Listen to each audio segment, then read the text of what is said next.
ഈ പ്രഭാതത്തിൽ എന്നെ ശ്രമിക്കുന്നവർക്കും വേഗം വരുന്ന കർത്താവായ യേശുക്രിസ്തുവിൻ്റെ നിശ്ചല നാമത്തിൽ എൻ്റെ സ്നേഹവന്ദനത്തെ അറിയിക്കുന്നു. ഇന്നത്തെ പ്രഭാത വചനചിന്തയ്ക്കായി വിശുദ്ധ തിരുവെഴുത്തിൽ നിന്നും ഒരു വേദഭാഗം നമുക്ക് വായിക്കാം.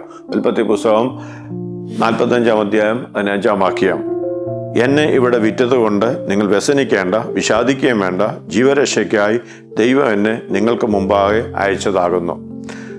ഉൽപ്പത്തി പുസ്തകം 37-ാം അധ്യായത്തിൽ യോസേഫിൻ്റെ ചരിത്രം നമുക്ക് വായിക്കുവാൻ സാധിക്കും. അതാണല്ലോ ഇതിൻ്റെ പശ്ചാത്തലം.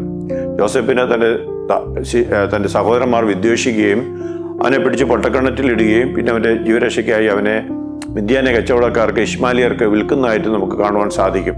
അങ്ങനെ ഇശ്മാലിയ കച്ചവടക്കാർ അവനെ കൊണ്ടുവന്ന് മിസ്രൈമിലേക്ക് കൊണ്ടുവരികയും പൊത്തിഫേറിന് വിൽക്കുകയും ചെയ്യുന്നതായിട്ട് കാണുവാൻ സാധിക്കും. 20 വെള്ളിക്കാശിനാണ് ഈ ഇശ്മാലിയ കച്ചവടക്കാർ അവനെ വാങ്ങിയത്. അതിൽ കൂടുതൽ കാശിനാണ് പൊത്തിഫേറിന് വിറ്റത്. അങ്ങനെ പല വ്യക്തികൾ കൈമാറി വിറ്റ് വില വാങ്ങി യോസേഫിനെ പൊത്തിഫേറിൻ്റെ ഭവനം വരെ എത്തി.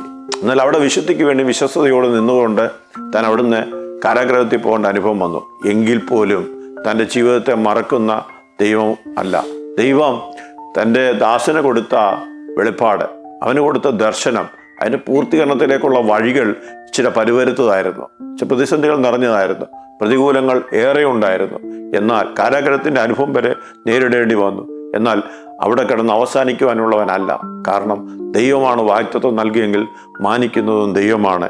ദൈവത്തിനൊരു വ്യക്തിയെപ്പറ്റി ഒരു പദ്ധതി ഉണ്ടെങ്കിൽ അത് കർത്താവ് നിറവേറ്റുക തന്നെ ചെയ്യും.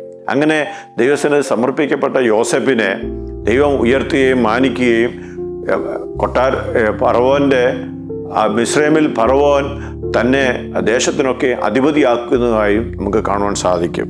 പിന്നീട് നമ്മളിങ്ങോട്ട് വരുമ്പോൾ മിസ്രൈമിൽ ധാന്യമുണ്ടെന്നറിഞ്ഞ് ഇസ്രയേലിൽ ക്ഷാമമായപ്പോൾ യാക്കോബ് തൻ്റെ മക്കളെ പറഞ്ഞ് മിസ്രൈമിലേക്ക് അയക്കുന്നു.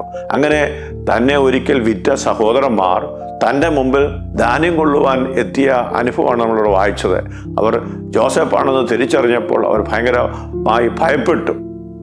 സാധാരണഗതിയിൽ നമ്മളെ ഉപദ്രവിച്ചൊരു വ്യക്തി നമ്മുടെ മുമ്പിൽ വന്നിരിക്കുമ്പോൾ ഇന്ന് നല്ല സ്ഥാനമുണ്ട്, ഏത് രീതിയിലും അവരെ ഉപദ്രവിക്കുവാൻ പറ്റും, അതിന് പ്രതികാരം വീട്ടുവാനാണ് സാധാരണ സകലനും ശ്രമിക്കുക. എന്നാൽ ദൈവഭക്തനായ യോസേഫ് സഹോദരങ്ങളോട് ക്ഷമിക്കുകയും അവരോട് പറയുന്നു, നിങ്ങൾ എന്നെ വിറ്റതുകൊണ്ട് നിങ്ങൾ വിഷാദിക്കേണ്ട, പ്രയാസപ്പെടേണ്ട. ദൈവം ജീവരക്ഷയ്ക്കായി എൻ്റെയും നമ്മുടെ കുടുംബത്തിൻ്റെയും ജീവരക്ഷയ്ക്കായി എന്നെ മുന്നേ ഇങ്ങോട്ട് അയച്ചെന്നേ ഉള്ളൂ. പ്രിയ ദൈവത്തിലെ എന്നെ കേൾക്കുന്ന ആരെങ്കിലും ജീവിതത്തിലെ ഏതെങ്കിലും തിക്താനുഭവങ്ങളിലൂടെ കടന്നുപോയി വിഷാദത്തിലോ പ്രയാസത്തിലോ ഭാരത്തിലോ ആയിരിക്കുന്നെങ്കിൽ ഈ വചനം നമുക്ക് ആശ്വാസമായി തീരുമാറാകട്ടെ. നമ്മെ കാണുന്ന ദൈവം, നമ്മെ കരുതുന്ന ദൈവം, നമ്മെ മാനിക്കുന്ന ദൈവം എല്ലാ പ്രതിസന്ധികളെയും കടന്ന് നമ്മുടെ വിളിച്ച വിളിയിലേക്ക്, നമ്മളെ ഏൽപ്പിച്ച ദൗത്യത്തിലേക്ക് നമുക്ക് വേണ്ടി കരുതിയിരിക്കുന്ന നന്മയിലേക്ക് എത്തിച്ചേരുവാൻ ദൈവമായ കർത്താവ് ഇന്ന് പകൽക്കാലം നമ്മെ സഹായിക്കുമാറാകട്ടെ. നമുക്ക് കണ്ണടയ്ക്കാൻ പ്രാർത്ഥിക്കാം. പരിശുദ്ധനായ ദൈവമേ, സ്വർഗീയ പിതാവേ, ഈ വചനം കേൾക്കുന്ന നിന്റെ ജനത്തെ ഞങ്ങളുടെ നാമത്തിൽ അനുഗ്രഹിച്ച് പ്രാർത്ഥിക്കുന്നു. അവരുടെ ജീവിതത്തിൽ അനുഭവിക്കുന്ന വ്യസനം, പ്രയാസം, ഭാരം എന്തു തന്നെയായാലും അതിനെ തുടച്ചു മാറ്റി ജീവിതത്തിൽ നന്മയിലേക്ക്, ദൈവത്തിൻ്റെ പദ്ധതിയിലേക്ക് എത്തിച്ചേരുവാൻ അവരെ സഹായിക്കണമെന്ന് അവരുടെ നാമത്തിൽ പ്രാർത്ഥിച്ച് അനുഗ്രഹിക്കുന്നു. മഹത്വം കർത്താവ് എടുത്ത പ്രാർത്ഥന കേൾക്കുന്ന കൃപയ്ക്കായി സ്തോത്രം.